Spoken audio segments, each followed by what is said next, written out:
Student, welcome to Study with RM channel.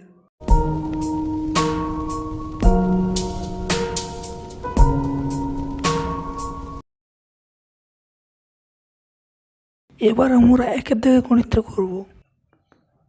প্রথমে করতে হবে ভাগের কাজ, তারপর করতে হবে আমাকে গুণের কাজ। তাহলে ভাগের কাজ করে আমি কী করব, নিচে দশমিকের উপর কয়টা সংখ্যা আছে? দুটো সংখ্যা আছে, তাহলে আমাকে 100 দিয়ে গুণ করতে হবে। উপর নিচে 100, নিচে 100।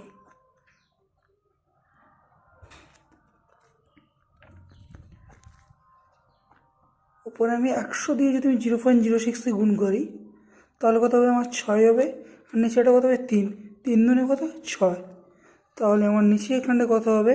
35 4 দুনে 8, তাহলে হবে 70.9। তাহলে এখানে আমার দশমিকের পরে অঙ্ক সংখ্যা কত হবে? একটা। তাহলে দশমিকের পরে অঙ্ক সংখ্যা হবে 1। তাহলে এখানে মানে সঠিক অ্যান্সার কত হবে? শিশুদের সঠিক অ্যান্সার হবে আমার এ। অর্থাৎ এখানে দশমিকের পরে অঙ্ক সংখ্যা হবে 1টি। দশমিকের পরে তাহলে আমার অঙ্ক সংখ্যা হচ্ছে ওটি 1টি।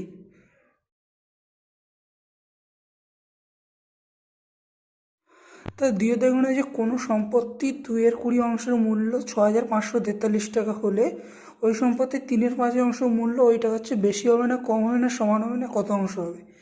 তাহলে আমি যদি মোট সম্পত্তি ধরে নিই, যদি আমি তাহলে আমি মোট সম্পত্তি ধরলাম কত? এক্স। তাহলে এখানে এক্সের আমার কত অংশ দেওয়া আছে? আমার এখানে এক্সের 2/20 দেওয়া আছে। তাহলে আমি এক্স ইন্টু 2/20, এর মূল্য কত দেওয়া আছে? মূল্য 6543 টাকা, সমান 6543। তাহলে যদি আমি এটাকে সলভ করি, এক্স ইন্টু 1/10 ইকুয়াল টু 6543। তাহলে অতএব এক্সের মতো হবে 65,430 টাকা। এবার বলছে ওই সম্পত্তির 3/5 মূল্য ওই টাকার চেয়ে। তাহলে এইটা মোট সম্পত্তি, এর 3/5 মূল্য আমি বের করবো। 5 দিয়ে যদি ভাগ দেই, এবার এক্ষেত্রে যদি 3 দিয়ে গুণ করি, তাহলে 39,258 টাকা। এই টাকাটা নিশ্চয়ই 6,543 টাকার থেকে এইটা বেশি, তাহলে বেশি হবে। তাহলে উত্তর কোনটা হবে? উত্তর হবে 2/1, বেশি। তিনটায় কী আছে? এই সরলের মান কত হবে? তাহলে -6 ভাগ +1 +2। তাহলে যদি সেকেন্ড ব্র্যাকেটে কাজ করি নেই, তাহলে +1 +2 -6 ডিভাইডেড বাই এখানে হবে +3। ভাগ করলে মাইনাস চিহ্ন আসবে, কত হয়ে যাবে? 2, -2 অ্যান্সার। তাহলে কত হবে? এ। রাইট অ্যান্সার কোনটা হবে? এ -2। এরপর কি আছে? এরপর আছে একটি সরলরেখার ওপর কোনো বিন্দুতে একটি লম্ব আঁকলে যে দুটি 90° কোণ উৎপন্ন হয় সেই কোণ দুটির মধ্যবর্তী কোণ কত? তাহলে একটি সরলরেখা আমাকে আঁকতে হবে। তাহলে আমি এখানে একটা সরলরেখা অঙ্কন করলাম, তার উপরে একটা কোনো বিন্দু, এখানটা একটা বিন্দু ধরলাম এ বি, একটি সরলরেখায় একটা বিন্দু ধরলাম ও। ওর উপরে যদি একটি লম্ব অঙ্কন করি, লম্বটার নাম দিলাম কি? ওসি। সঙ্গে যে দুটি কোণ হচ্ছে, এই দুটি কোণ হচ্ছে, এগুলো প্রত্যেকটা হচ্ছে 90°। কোণ উৎপন্ন হচ্ছে সেই কোণ দুটি সমাদ্বিখণ্ডকের মধ্যবর্তী। এই কোণের সমাদ্বিখণ্ডক আমি একটা আঁকলাম, আবার এই কোণের সমাদ্বিখণ্ডক আমি আঁকলাম। এদেরও নাম দিলাম ওডি ও ই। এদের মধ্যবর্তী কোণ, অর্থাৎ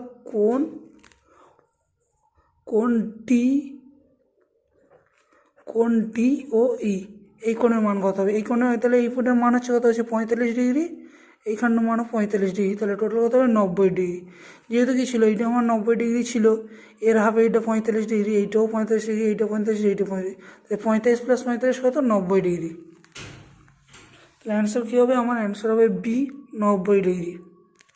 অ্যান্সার কী হচ্ছে? বি, 90°। যে পরিমাণ চিনি কিনতাম এখন 150 টাকায় সেই পরিমাণ চিনি কিনি। এখন চিনির দাম কত বেড়েছে শতকরা হিসাব করে উত্তর লিখি। তাহলে আমি এখন 150 টাকায়, ধরি আমি 150 টাকায় এখন কিনছি কত, 150 টাকায় কিনছি আমি x গ্রাম চিনি। আগে কিনতাম আমি 120 টাকায় এই x গ্রাম চিনি। তাহলে প্রথমে মূল্য কত ছিল 120 টাকা, এখন বেড়ে হয়েছে কত 150 টাকা। তাহলে কিন্তু পরিমাণ একই হয়েছে, তাহলে 120 টাকায় বেড়েছে কত, তাই চিনির মূল্যটা বেড়েছে কত 150 মাইনাস 120 কত 30 টাকা। তাহলে 120 টাকায় বেড়েছে 30 টাকা, 100 টাকায় বেড়েছে কত, কত হচ্ছে 25, অর্থাৎ 25% বেড়েছে চিনির মূল্য। আমি যদি চিনির মূল্য যদি 125 টাকা ছিল, তাহলে 125 টাকায় বেড়েছে কত টাকা, 125 টাকা আমার বেড়েছে 25 টাকা, 100 টাকায় বেড়েছে কত সেটা বের করতে হবে। 125 টাকায় বেড়েছে আমার কত 25 টাকা, 100 টাকায় কত বেড়েছে,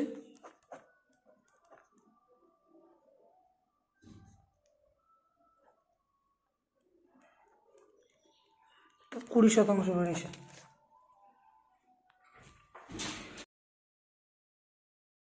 একটি গ্রামের রাস্তা তৈরির জন্য পরপর 3 বছরের খরচের অনুপাত লিখে দ্বিতীয় বছরের খরচ ওই 3 বছরের মোট খরচে কত অংশ লিখি।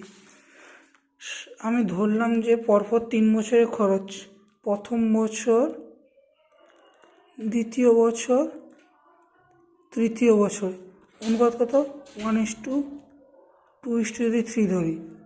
তো আমার দ্বিতীয় বছরের খরচ এই 3 বছরের মোট খরচে কত অংশ, টোটাল তাহলে কত হচ্ছে 1+2+3, দ্বিতীয় বছরের খরচ কত 2, তাহলে 2/3, 2 5 1 6, 6 2 অর্থাৎ 1/3 অংশ। এই সমবেগে 320 কিলোমিটার দূরত্বে যেতে 8 ঘন্টা সময় নেয়, একই বেগে 480 কিলোমিটার যেতে কত সময় লাগবে। তারপরে 320 কিলোমিটার, এটা হচ্ছে দূরত্ব কিলোমিটার, এটা হচ্ছে কত সময়, কিসে ঘন্টা, কত ঘন্টা সময় লেগেছে 320 কিলোমিটার যেতে 8 ঘন্টা, আমাকে যেতে হবে কত 480। তাহলে দূরত্ব আর সময়, যেহেতু আমার গতিবেগ সমান আছে, তাহলে বেশি দূরত্ব যেতে বেশি সময় লাগবে বা বেশি সময় বেশি দূরত্বে যাবে, তাহলে এটা কি সরল সমানুপাতি আছে। তাহলে সরল সমানুপাতের ক্ষেত্রে আমরা কী যদি প্রথম পদ, দ্বিতীয় পদ, তৃতীয় পদ, চতুর্থ পদ, তাহলে আমার এখানে কী হবে 480/320 তো 8 করলে কত হচ্ছে, আমি 0 0 কাটলাম, 8 4 32, 4 1 4, 4 2 8, অর্থাৎ কত সময় লাগবে 12 ঘন্টা আমার সময় লাগবে।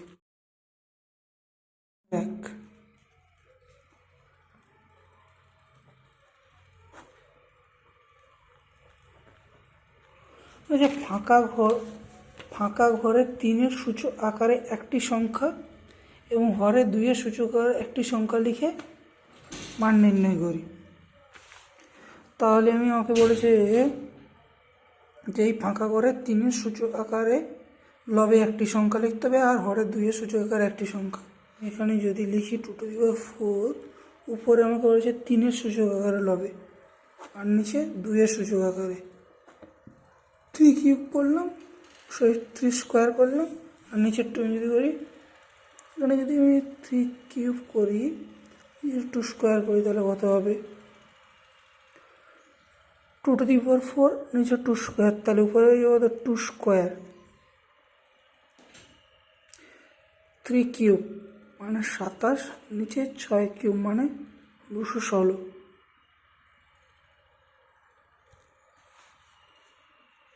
2 স্কোয়ার 4 আর 27 × 216। তো আমি 4 দিয়ে কাটবো, 4 5 20, 4 4 16। এবার 9 3 27, 9 6 54, 3 2 6। আমার অ্যান্সার হচ্ছে 1/2। 1/2 কখন অ্যান্সার হবে, যখন আমি যদি লবে 3-এর সূচকটাকে যদি আমি 3 লিখি, লবে 3-এর সূচককে যদি আমি 3 লিখি এবং হরে 2-এর সূচককে যদি আমি 2 লিখি, তখন অ্যান্সার আসবে কত 1/2। বীজগাণিতিক সংখ্যামালা x² + 2x +3 এর সঙ্গে একটি ধ্রুবক সংখ্যা এক্স স্কোয়ারের পদ যোগ করতে হবে। একটি ধ্রুবক সংখ্যার সহযুক্ত এক্স স্কোয়ারের পদ যোগ করতে হবে। তাই ধ্রুবক সংখ্যার সহযুক্ত এক্স স্কোয়ার মানে আমি যদি 2x স্কোয়ার আমি যদি যোগ করি, একটি ধ্রুবক সংখ্যার সহযুক্ত এক্সের পদ বিয়োগ করতে হবে, বিয়োগ করতে হবে। তাহলে বিয়োগ যদি আমি করি 7x করি, বিয়োগ করলাম আমি 7x। এবং একটা ধ্রুবক সংখ্যা বিয়োগ করে সরল মান হিসেব করি, এবং একটা বিয়োগ করতে হবে। একটি হচ্ছে ধ্রুবক সংখ্যা যদি আমি বিয়োগ করি -4 করলাম, -4 আমি করলাম, বাদ দিলাম। তাহলে আমার এখানে এক্স স্কোয়ার 2x হবে 3x স্কোয়ার, এখানে 2x প্লাস মাইনাস হবে, মাইনাস কত হবে 5x হবে, এখানে +3 এখানে -4, তাহলে কি হবে -1 হবে answer. b minus C equal to ab minus AC. এখানে এ ও বি এর একটি করে ঋণাত্মক মান এবং সি এর একটি ধনাত্মক মান বসিয়ে আমাকে সেটা যাচাই করে কিনা দেখতে হবে। তাহলে আমাকে প্রথমে এটাকে আমি যদি বাম পক্ষ ধরে নিই, বাম পক্ষ, তোমার বাম পক্ষে কী আছে, বাম পক্ষে আছে a into B minus C.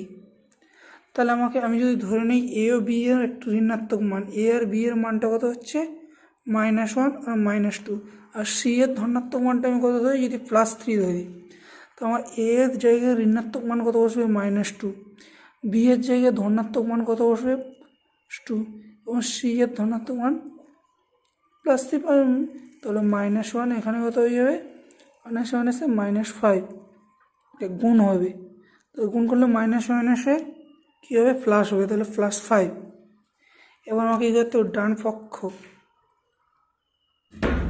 ডান পক্ষে কী আছে, এবি মাইনাস এসি, ডান পক্ষে আছে আমার এবি মাইনাস এসি। তাহলে আমি এর মান কী আছে -1, বি এর মান -2, এর মান কী আছে -1, আর সি এর মান +3, তাহলে -1 আসে প্লাস, তাহলে +2 মাইনাস,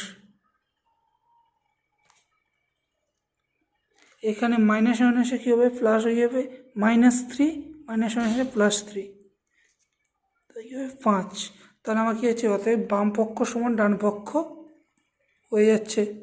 তাহলে মানটা কী হয়েছে, যাচাই হচ্ছে।